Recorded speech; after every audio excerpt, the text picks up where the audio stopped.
bisa kasih salam 5 orang di sekitar Anda, tapi ketika saudara salami dia, saudara ucapkan berkat atas hidupnya, ya.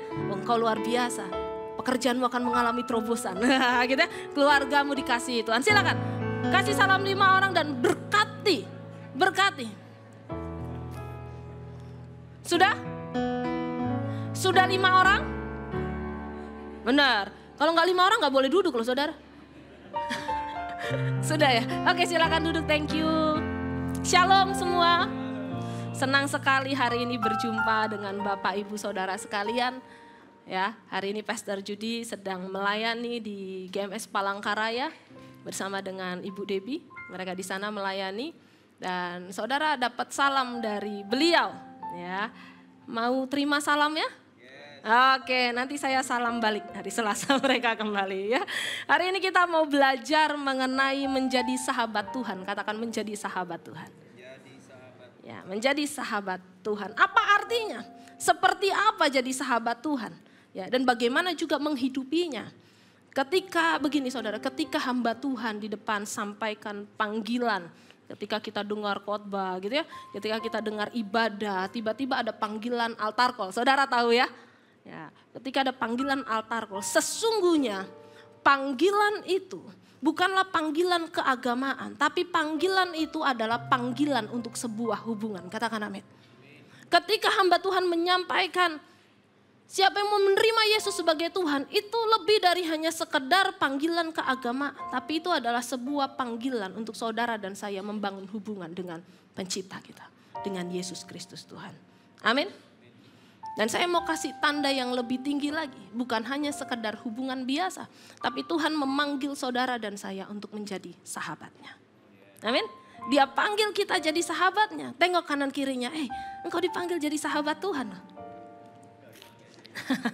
Ya, kiri kanan saudara kita semua di tempat ini dipanggil untuk menjadi sahabat Tuhan. Buka dengan saya Yakobus 2 ayat 23. Yakobus 2 ayat 23, kalau saudara sudah lihat ayatnya. Oke, sudah lihat ayatnya ya. Yakobus 2 ayat 23 kita akan baca bersama-sama hitungan ketiga. 1, 2, 3. Dengan jalan demikian genaplah nas yang mengatakan, lalu percayalah Abraham kepada Allah. Maka Allah memperhitungkan itu kepadanya sebagai kebenaran. Karena itu Abraham disebut apa? Sahabat Allah. Saudara, kepercayaan Abraham kepada Allah itu diperhitungkan sebagai kebenaran. Ya, Abraham itu dibenarkan bukan karena apa yang dia lakukan. Yang setuju katakan amin. Sama seperti saudara dan saya, kita dibenarkan bukan karena kita melakukan hal yang baik. Bukan karena saudara melakukan sesuatu buat Tuhan. Tapi itu karena Tuhan sendiri yang mengerjakannya dalam hidup kita. Amin. Siapa kita yang bisa melakukan hal yang baik di hadapan Tuhan? Karena manusia pada dasarnya sudah jatuh ke dalam dosa. Ketika kita jatuh dalam dosa, kita kehilangan kemuliaan Allah. Itu yang mengakibatkan semua manusia hidup dalam naluri keberdosaan. Karena kita hidup dalam naluri keberdosaan, sulit sekali untuk saudara dan saya hidup dalam hal yang benar. Melakukan hal yang benar. Karena pada dasarnya semua pikiran manusia, kondisi moralitas manusia itu adalah kecenderungannya kepada dosa. Sifat dosa yang ada di sana. Tapi ketika kita mengalami Tuhan, ketika saudara berjumpa dengan Tuhan, sama seperti ketika Abraham mengalami Tuhan, dia percaya kepada Allah yang hidup. Di situ dia pulihkan. Amin. Ketika dia dipulihkan, dia membangun sebuah hubungan yang baru dengan Tuhan. Ya, dan di situ dia disebut sebagai sahabat Allah. Alasan kita diselamatkan hanya karena Yesus. Hanya karena Yesus. Dia sudah membayar dosa saudara dan saya. Sehingga ketika kita menaruh iman kita kepada Tuhan, itu diperhitungkan sebagai kebenaran. Abraham adalah teladan kita. Iman Abraham kepada Tuhan menjadikannya dibenarkan. Saudara ingat penjahat yang disalib di samping Yesus? Ya, tahu? Yang salah satunya itu dia menjadi percaya kepada Yesus. Kalau dilihat dari kehidupannya di masa lalu, dia nggak masuk kualifikasi untuk diselamatkan. Setuju? Dia nggak masuk syaratnya untuk mengalami kehidupan bersama dengan Yesus di Firdaus. Tapi apa yang terjadi? Detik dia percaya, Tuhan bilang, hari ini juga engkau akan bersama denganku di Firdaus. Setuju? Gak ada dari kita yang masuk ke dalam persyaratan yang sesungguhnya untuk masuk dalam kekekalan hidup bersama dengan Yesus. Gak ada. Saudara, saya, gak ada yang memenuhi syarat. Gak ada yang lolos audisinya gitu ya. Gak memenuhi kualifikasinya. Gak ada. Semua hanya karena ketika saudara punya iman kepada Yesus sebagai Tuhan dan Juru Selamat saudara. Detik itu ketaatan Yesus, kehidupan Yesus, kebenaran Yesus itu ditransfer ke hidup saudara. Dosanya ditransfer, dosa kita ditransfer ke Yesus. Dia mati di atas kayu salib, betul? Tapi dia setelah dia mati di atas kayu salib, dia mentransfer kehidupan bagi kita. Dia mentransfer keselamatan itu bagi kita. Ketika Abraham dibenarkan karena imannya, dia disebut sahabat Tuhan. Kalau kita lihat perjalanan hidup Abraham di kitab Kejadian, nama aslinya siapa saudara? Abram, ya. Kita tahu nama aslinya Abram, dan kalau kita pelajari hidupnya, dia juga lakukan kesalahan, betul? Abraham juga melakukan kesalahan. Tapi dia dibenarkan karena Tuhan. Karena dia membangun hati yang melekat kepada Tuhan. Ketika Allah mengujinya, dia semakin naik. Setuju? Ketika Abraham diuji imannya, waktu dia bawa Ishak, dia taat, ya kan? Dan di situ dia mengalami kedekatan yang lebih dalam dengan Tuhan. Percayalah, ketaatan saudara dan saya membawa kita semakin mengenal Allah.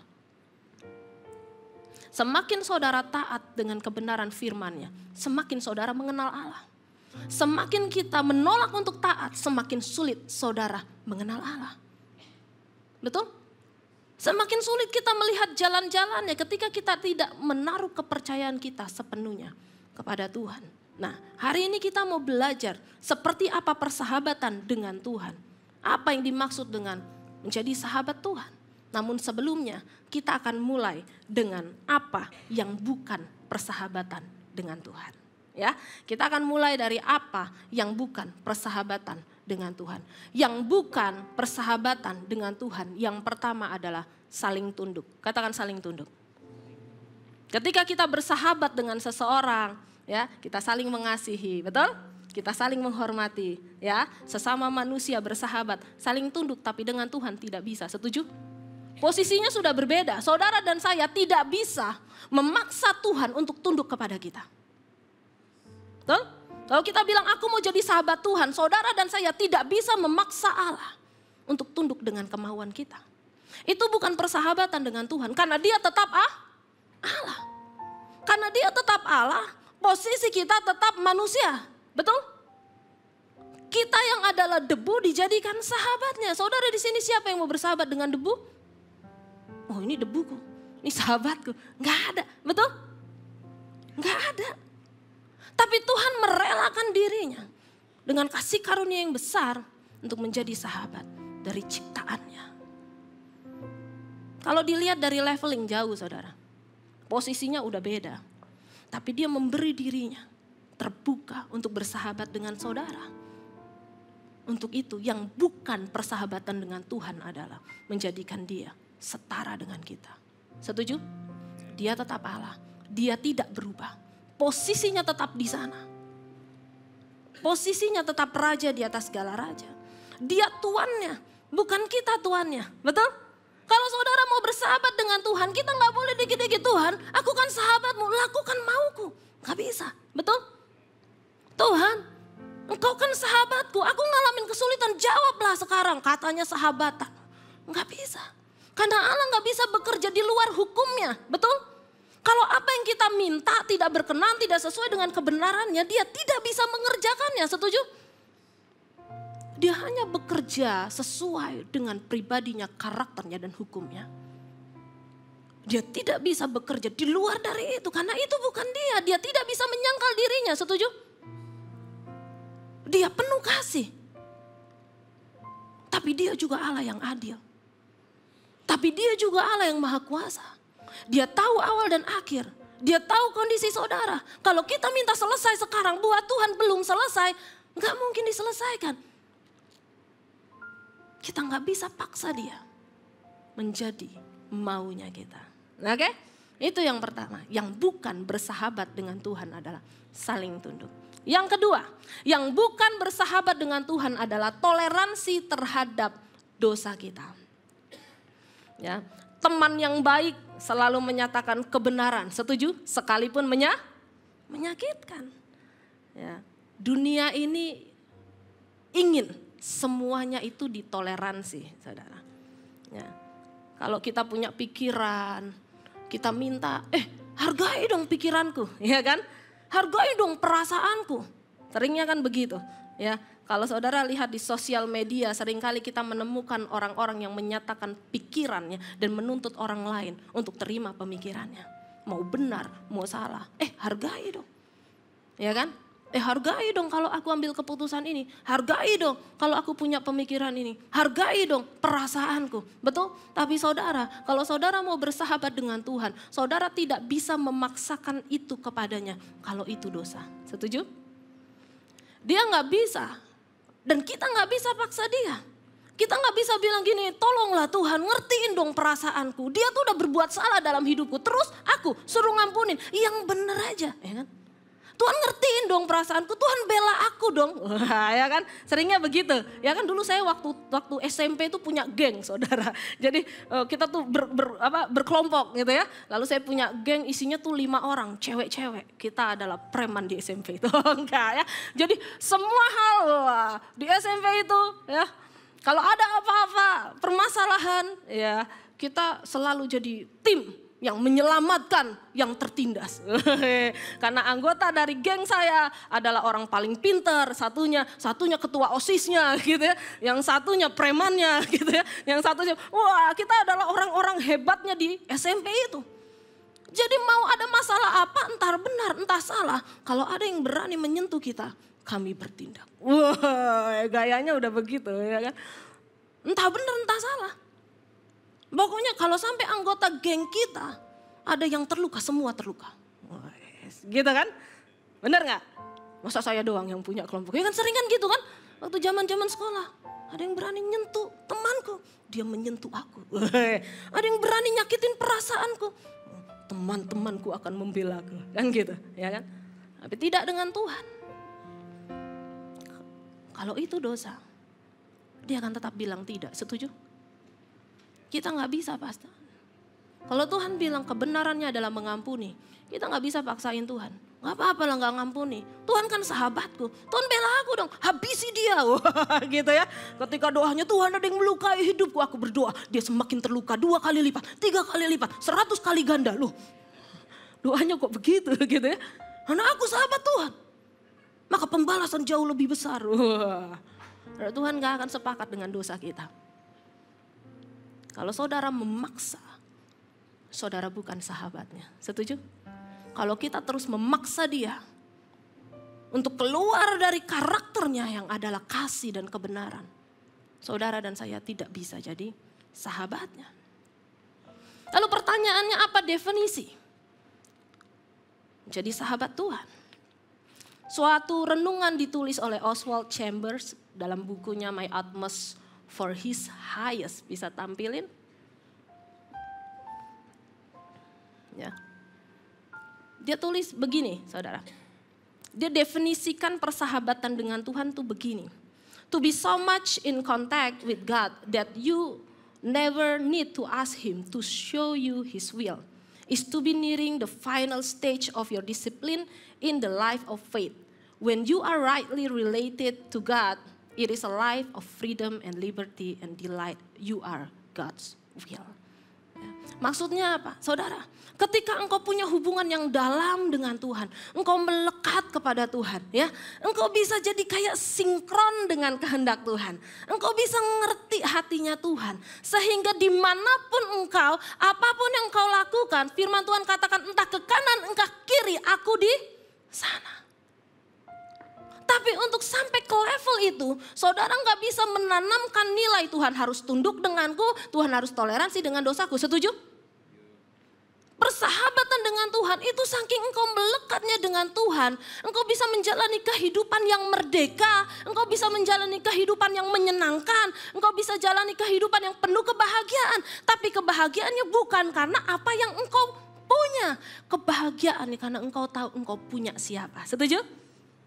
Kita ada di posisi yang begitu aman, begitu nyaman karena tahu ada dalam tangan Tuhan. Apapun yang menimbaku, Tuhanku besertaku. Amin. Mau masalah kayak apa, saudara mau disalah artikan orang, saudara mau digesek orang, saudara mau dijegal orang, saudara mau dirugikan orang, saudara tahu aku mau mengasihi orang itu tetap. Karena buatku hubungan dengan Tuhan jauh lebih penting, setuju? Dan di detik itu Allah kita akan berjalan bersamamu. Amin. Dan apa yang hilang dari hidupmu, Dia akan berikan yang jauh lebih besar dari itu. Karena engkau sahabatnya. Karena engkau memandang hubungan dengan Tuhan jauh lebih penting daripada keuntungan pribadimu. Amin. Karena engkau tahu bahwa Allahku tuh jauh lebih berharga daripada sakit hatiku. Amin. Hubunganku dengan Tuhan itu jauh lebih mahal dibanding kerugian yang aku terima ketika aku hidup dalam kebenaran. Waktu saya kuliah, saudara, ada sistem absensi maksimal nggak masuk itu 3 kali. Ya. Jadi absennya itu masih tanda tangan dulu zaman saya kuliah. Kalau misalnya saya lebih dari 3 kali nggak tanda tangan absen, saya fail di mata kuliah itu. Saya gagal di mata kuliah itu. Akhirnya teman-teman saya yang suka bolos, mereka itu titip-titipan tanda tangan. Mereka akan buat tanda tangan paling simple. Supaya bisa dititipin, aku nggak masuk. Gue gak masuk, bikin absenin dong. Ya mereka pada gitu. Satu kali saya absen di depan beberapa teman saya. Waktu mereka melihat tanda tangan saya, pusinglah mereka. Itu tanda tangan. Iya, tanda tangan lu ngeri banget. Susah. Waduh gawat lu Bril. Gawat kenapa? Kalau kayak gini, lu gak bisa titip absen sama kita-kita. Dia bilang gitu. Enggak, emang kamu titip absen? Saya bilang gitu kan. Gaya banget dia. Ntar lu ya, dia bilang gitu ya, saya orang Jakarta jadi ngomongnya gua lu. Ntar lu ya, lihat lu ya, kalau lu udah habis 3 kali gak masuk, terus ada 1 kali lu telat tanda tangan, kita gak ada yang bisa bantu lu. Gak apa-apa, gua gak perlu dibantu. Wih, gak apa-apa kan anak ini.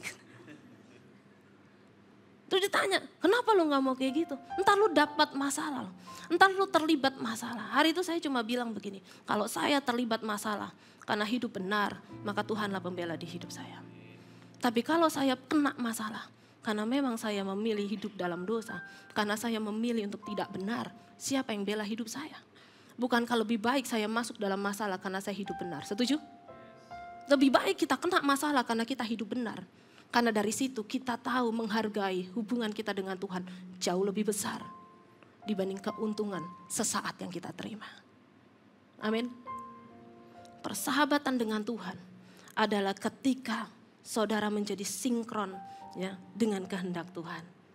Masuk ke level itu, saudara perlu belajar. Saya masih belajar. Amin. Karena hubungan persahabatan dengan Tuhan, itu hubungan yang harus selalu dibangun. Bukan hubungan yang aku terima Yesus, aku jadi sahabat Tuhan, selesai. Tapi itu harus terus dibangun. Itu harus setiap hari dikerjakan. Kita lihat lagi apa yang Oswald Chambers tulis.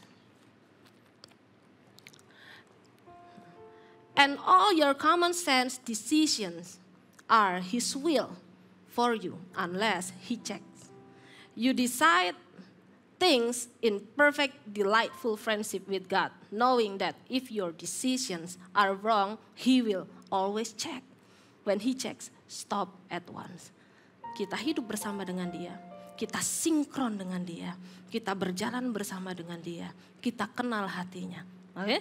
Ketika saudara ambil keputusan, kalau nggak ada evaluasi, nggak ada Tuhan nggak counter, berarti sesuai kehendaknya.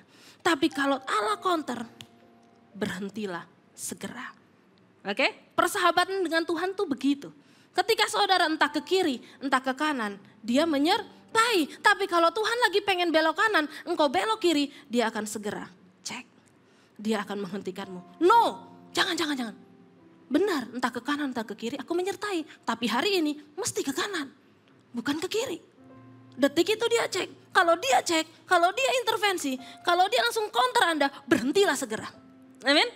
Berhentilah sekarang. Oke, kanan berarti. Kenapa saudara bisa ngerti mana ke kiri, mana ke kanan? Kapan saudara ngerti? Gimana saudara ngerti? Karena saudara mengenal dia, setuju? Kalau kita mengenal dia, kita tahu jalan-jalannya. Kalau kita mengenal dia, kita tahu sifat-sifatnya. Kita tahu karakternya, kita tahu Allah kita. Kalau kita tahu Allah kita mengenal dia, maka amanlah hidup kita. Amin. Saudara nggak lagi bingung hari ini baju merah apa baju putih. Saudara nggak perlu begitu, betul? Hari ini rambutnya belah kiri apa belah kanan, nggak usah. Saudara nggak pusing mikirin belah kiri, belah kanan, betul? Entah belah kiri, entah belah kanan. Aku menyertai. Entah baju putih, entah baju merah. Aku menyertai. Dia akan berikan damai sejahtera. Ketika saudara pilih, saudara bisa ngerasain, ini Tuhan. Betul? Ini pasti Tuhan. Kalau tiba-tiba saudara pilih dan ngerasanya gak damai. Wait, Tuhan sedang cek pilihanmu. Betul? Berhenti. Jangan teruskan. Seperti itu gambaran bersahabat dengan Tuhan. Pertanyaan selanjutnya, bagaimana memulai menjadi sahabat Tuhan? Nah, tadi kita udah belajar mana yang bukan persahabatan dengan Tuhan, betul? Lalu kita belajar seperti apa bersahabat dengan Tuhan. Pertanyaan ketiga, gimana memulainya? Bagaimana memulai jadi sahabat Tuhan? Yang pertama, kita harus tahu bahwa persahabatan dengan Tuhan selalu dimulai dari inisiatif Tuhan. Oke? Persahabatan dengan Tuhan selalu dimulai dari inisiatif Tuhan. Allah dulu yang berinisiatif, Allah dulu yang memanggil Abraham, betul? Dia sendiri yang memperkenalkan dirinya kepada Abraham. Kita bisa menjadi sahabat Tuhan karena apa yang Kristus sudah lakukan. Inisiatif selalu dari Tuhan. Allah selalu memanggil kita untuk menjadi sahabatnya. Ayo ikutlah aku, ayo ikutlah aku, betul? Ayo berjalan bersamaku, ayo ikuti aku, ayo ikuti kehendakku, ayo ini loh jalan-jalannya. Dia selalu memanggil, dia selalu memanggil, dia selalu memanggil. Dia nggak pernah berhenti memanggil, dia nggak pernah berhenti dengan hidup kita. Sekeras apapun saudara dan saya, dia tidak pernah berhenti memanggilmu. Amin. Dia selalu memanggilmu. Dia selalu memanggil kita. Pertanyaannya, apakah kita mau merespon panggilannya? Setiap saudara dan saya yang menaruh iman kepada Kristus, Kristus membuka kesempatan yang lebar untuk kita menjadi sahabatnya. Yohanes 15 ayat 15 katakan, aku tidak menyebut kamu lagi hamba, sebab hamba tidak tahu apa yang diperbuat oleh tuannya. Tetapi aku menyebut kamu sahabat, karena aku telah memberitahukan kepada kamu segala sesuatu yang telah kudengar dari Bapakku. Ayat 16. Bukan kamu yang memilih aku, tetapi akulah yang memilih kamu. Dan aku telah menetapkan kamu supaya kamu pergi dan menghasilkan buah. Dan buahmu itu tetap supaya apa yang kamu minta kepada Bapa dalam namaku diberikannya kepadamu. Dia yang memilih Anda, dia yang menunjuk Anda. Saudara, kata memilih itu yang enggak cuma ya kamu, iya kamu. Enggak, memilih itu pilih dikasih materai raja. Ya, kata memilih yang dipakai itu bukan cuma nunjuk ya kamu, enggak. Tapi beneran dipilih yang dimateraikan dengan materai raja. Aku sungguh-sungguh, aku secara legal memang memilih kamu. Aku sudah menetapkanmu. Anda dimateraikan. Ketika saudara memilih Yesus sebagai Tuhan, saudara meresponi panggilan ini, saudara dimateraikan dengan apa? Darah domba. Kita dimateraikan. Ingatkan kepada diri kita setiap hari, aku ini sahabat Allah. Amin. Apapun masalah saudara, jawabannya tetap sama. Aku sahabat Allah. Ketika saudara ngalamin masalah yang gak masuk akal. Ya, pernah ngalami masa-masa sulit di hidup kita? Pernah. Ada yang gak pernah punya masalah? Gak ada. Kiri kanan saudara, saya, kita semua pernah punya masalah. Betul? Kita pernah alami proses berat di hidup kita. Ada masa-masa yang kita sampai, astaga kapan ini selesainya, ya kan? Bahkan kadang mungkin atau bahkan saudara hari ini, aku lagi di situ, ya. Saudara ini aku lagi di situ. Ingatlah ini, engkau sahabat Allah. Amin. Kalau kita sahabatnya, apa yang dia tidak lakukan dalam hidup kita ketika kita melekat kepadanya. Amin. Masalah akan berlalu, badai selalu berhenti. Percayalah, Allah tidak pernah berhenti di hidup kita. Dia selalu mengerjakannya. Entah saudara lihat, entah saudara nggak lihat. Entah saudara rasain, entah saudara nggak rasain. Dia selalu mengerjakannya buat kita. Hanya jadilah tetap setia di hadapannya. Amin. Jadilah tetap memilih untuk mengasihinya. Saudara mau tahu alasannya apa, saudara nggak tahu alasannya apa, tetap di sana. Aku setia kepada Tuhan, karena Tuhan setia kepadaku. Amin. Tetaplah di sana. Karena inisiatifnya dari dia yang memanggil, dia yang menetapkan, dan dia yang memilih Anda untuk menjadi sahabatnya. Satu kali di keluarga saya, nggak mudah untuk kami alami. Saya punya satu kakak perempuan yang satu hari itu mengalami masalah yang cukup berat. Saya belum menikah, saya masih kerja sekuler. Ya, lalu di hari itu kakak saya ini kami ada turunan sakit glukoma. Dari turunan sebelumnya lalu ke papa dan hari itu kena ke kakak saya yang perempuan. Ya, saya 4 bersaudara, kakak saya yang nomor 2 kena. Jadi masalah kenapa? Karena di hari itu dia punya 5 anak. Anak pertama itu masih umurnya SD kelas 1. Anak kedua kembar 2, jaraknya 2 tahun. Anak ketiga kembar, jaraknya 1,5 tahun dari yang kembar kedua. Iya, jadi seru kan saudara. Nggak berhenti sampai di situ. Waktu itu sedang zaman likuidasi bank ya saudara, kalau tahu bank-bank di Indonesia likuidasi, lalu kakak ipar saya kena di PHK. Nggak mudah buat keluarga ini, betul? Nggak mudah, nggak cuma buat dia, tapi jadi gempar buat keluarga kita. Hari itu kakak saya menjadi sangat stres berat. Dia bilang, coba lu bilang ke gua Bril. Ya, bahasanya dia kayak gitu saudara. Coba lu bilang sama gua, apa baiknya Tuhan? Kata lu, segala sesuatu mendatangkan kebaikan buat orang yang percaya. Gua tanya sama lu, di area gua, apa baiknya? Saudara bisa jawab? Saya nggak bisa. Saya nggak bisa jawab kakak saya. Saya kerja di kantor, ditelepon dia dan dia nangis jerit-jerit dan bilang, Tuhan jahat sama gua. Saudara, gimana caranya menenangkan? Enggak, Tuhan baik gitu kan. Tuhan mengasihimu, coba jawab sama gua. Tuhan mengasihi gua kayak apa? Coba cerita sama gua. Tuhan mengasihi gua kayak apa? Saudara, saya nggak bisa jawab. Saya cuma bilang Tuhan baik. Alasannya gua nggak tahu alasannya apa. Pokoknya Tuhan baik. Apa buktinya dia baik? Saya bilang saya nggak bisa buktikan apa-apa. Saya bukan Allah. Saya cuma bisa bilang Tuhan baik. Dia nangis-nangis. Saya tutup telepon. 2 jam lagi telepon lagi. Setiap hari begitu, saudara bisa bayangin. Dia alami depresi yang berat. Gak cuma dia, keluarga kami jadi ngalamin depresi yang sama. Itu masa yang berat buat kami sekeluarga. Saya main ke rumahnya. Tiap ketemu nangis. Anaknya masih sangat kecil-kecil. Dia bilang kalau gue gak ngeliat, tapi suami gue kerja masih gak apa-apa. Sekarang suami gue juga gak kerja, apa yang kita bisa lakukan? Saudara? Gak gampang. Tapi Tuhan tetap baik, betul? Mau saya lihat gak saya lihat, Tuhan baik. Mau keluarga kami ngerti gak ngerti, Tuhan baik. Karena dia selalu baik. Singkat cerita, gak lama setelah itu kejadian gak jadi lebih baik. Kakak saya divonis kena kanker darah. Tambah berantakan. Betul? Tapi yang anehnya, di masa-masa itu, saya gak tahu gimana Tuhan pulihkan persahabatannya dengan Tuhan.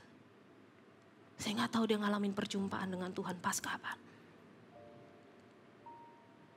Hari itu saya cuma, sebelum dia ngalamin pemulihan dengan Tuhan, saya cuma dapat dari Tuhan bahwa penyakit ini tidak akan mendatangkan kematian, tapi mendatangkan kemuliaan bagi namaku. Saya pegang itu, karena saya tahu inisiatif selalu dari Tuhan, betul? Dia selalu rindu lakukan sesuatu termasuk di keluarga kita. Karena dia sahabat kita. Saudara tahu, hari itu saya ketemu kakak saya setelah dia divonis itu. Lalu dia ngobrol, Tuhan baik ya. Kenapa Tuhan baik? Lalu dia senyum. Dia bilang, gue cuma tahu Tuhan baik. Gue tahu Tuhan baik. Kenapa lu bisa bilang Tuhan baik? Tahun lalu lu teriak-teriak telepon gue bilang Tuhan mana baiknya. Hari ini kondisi lu gak makin lebih baik. Matamu belum sembuh. Tapi ditambah dengan penyakit yang bonusnya. Tapi kenapa dia bisa berubah dengan bilang Tuhan baik? Dia cuma bilang gini, gue gak tahu. Gue cuma kerasa dalam hati, Tuhan baik. Dan gue cuma tahu, gue bersyukur kenapa Tuhan kasih gue kondisi ini. Karena buat Tuhan, gue kuat hadapin ini. Saya lihat itu, ini iman yang berbeda, betul? Ini hati yang berbeda.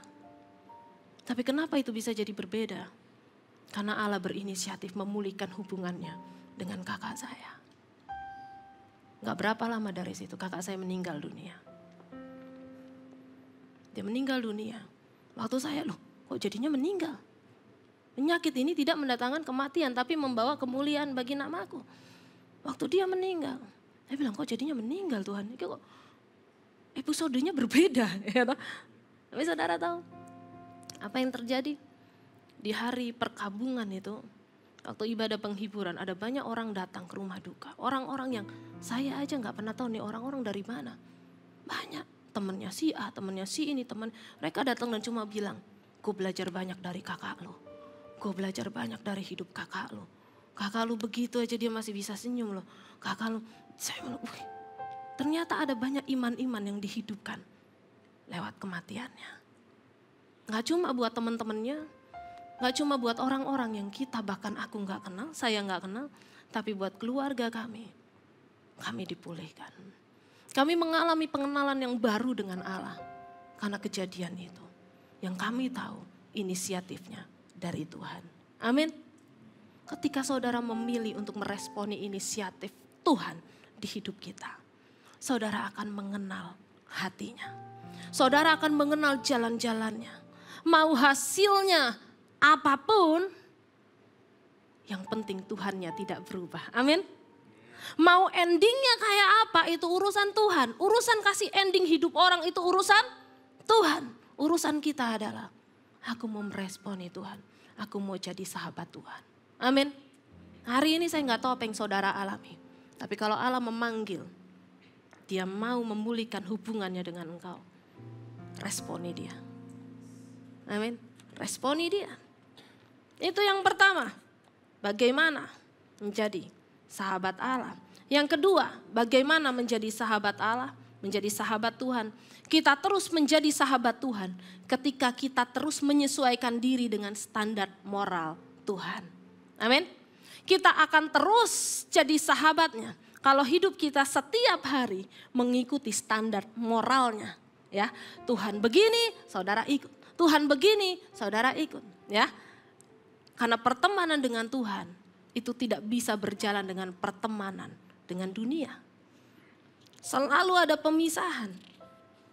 Yohanes 15 ayat 14 katakan, kamu adalah sahabatku jika kamu berbuat apa yang kuperintahkan kepadamu. Di sini kuncinya adalah ketaatan. Katakan ketaatan. Waktu Tuhan minta Abraham pergi, kemana tempat aku tunjuk, apa yang Abraham lakukan? Abraham taat, betul? Dia taat. Abraham taat memenuhi panggilan Allah. Waktu Allah memerintahkan Abraham untuk mempersembahkan Ishak, apa yang dia lakukan? Dia taat, betul? Adakah Abraham menunda? Enggak. Abraham taat. Ketika kita menjadi sahabatnya, pilihlah untuk taat. Amin. Kalau saudara mau terus menjadi sahabat Tuhan, pilihlah untuk taat. Pilihlah untuk menyesuaikan kehendak kita dengan kehendaknya. Bukan meminta Tuhan mengikuti kehendak kita. Kita yang ikut kehendak Tuhan. Minta Tuhan selidiki hatiku. Kalau ada area di hidupku yang menurut Tuhan tidak sesuai dengan standar moral Tuhan. Aku mau berubah. Amin. Aku mau belajar di sana. 1 kali saya khotbah di 1 kota. Ya. Waktu itu kali pertama saya keluar kota dengan membawa anak bayi. Jadi setelah saya cuti melahirkan, saya off pelayanan. Setelah itu saya mulai lagi, selesai cuti melahirkan, mulai pelayanan lagi. Waktu itu pertama kali saya harus ngajar ke luar kota. Karena bawa bayi pertama kali, jadi 1 koper isinya perlengkapan bayi, ya kan? Popoknya aja udah berapa bajunya, ya kan? Ibu-ibu di sini sangat mengerti itu, ya kan? Wah, kita bawa semua 1 koper, udah dengan perlengkapannya kita berangkat ke kota itu.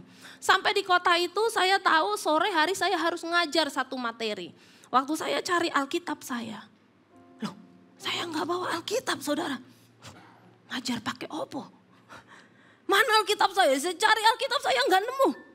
Alkitab saya kok nggak ada, saya cari nggak ketemu. Akhirnya saya gini, ya sudahlah. Saya WA salah satu full timer di kota itu pinjem Alkitab. Ya, saya baru mau WA, tiba-tiba suami saya datang gini, Mei, apa? Kamu nggak bawain aku baju ke gereja? Hah? Ini loh celana bola sama kaos tidur, nggak ada kemeja sama sekali buat ke gereja besok. Masa? Saya cari semua betul saudara, saya nggak bawain suami saya baju ke gereja. Saya cuma bawain dia celana pendek sama kaos. Yang lainnya baju bayi. Wah bingung, cari nggak nemu. Akhirnya saya gini, ya sudah kita beli aja yuk ke mall. Nah hotelnya itu di bawahnya mall. Jadi kita ke bawah aja cari baju. Begitu keluar begitu, ngomong nanti kita ke mall beli baju. Tiba-tiba keluar begini, untuk baju kamu beli ke mall. Untuk Alkitab kamu pinjam. Saudara nangkep ya? Untuk baju kamu tuh rela ngeluarin sesuatu. Benar? Ngeluarin uang, beli baju baru. Buat Alkitab kamu pinjam. Baru begitu saya langsung tahu ada standar yang berbeda antara saya dengan Allah. Betul? Beda nih cara pandang, standarnya beda. Lalu saya bilang sama suami saya, cari Gramedia, beli Alkitab dulu, baru beli bajumu. Betul? Kadang kita tuh begitu. Apakah saya melakukan dosa? Enggak. Betul? Saya enggak mencuri Alkitab. Saya pinjam. Saya tidak melakukan dosa. Tapi Tuhan punya standar lebih tinggi, betul? Tuhan tunjukkan ke saya, untuk baju kamu beli, untuk Alkitab kamu pinjam. Astaga Brili, benar? Bertobatlah. Saya langsung beli Alkitab, Alkitab saya yang itu langsung tertulis nama kotanya, lengkap dengan tanggalnya. Kenapa begitu? Biar menoreh hati saya. Biar saya tahu. Apa yang Tuhan pandang berharga, itu harus berharga buat saya. Amin. Apa yang Tuhan pandang tidak berharga, jangan dilanjutkan. Kalau kita mau bersahabat dengan Tuhan, hiduplah buat Dia. Amin. Hiduplah buat Allah kita. Mari bangkit berdiri, kita mau responi hari ini. Kita mau jadi sahabat Tuhan. Dengan cara bagaimana? Datang ke hadirat-Nya. Hampiri Tuhan.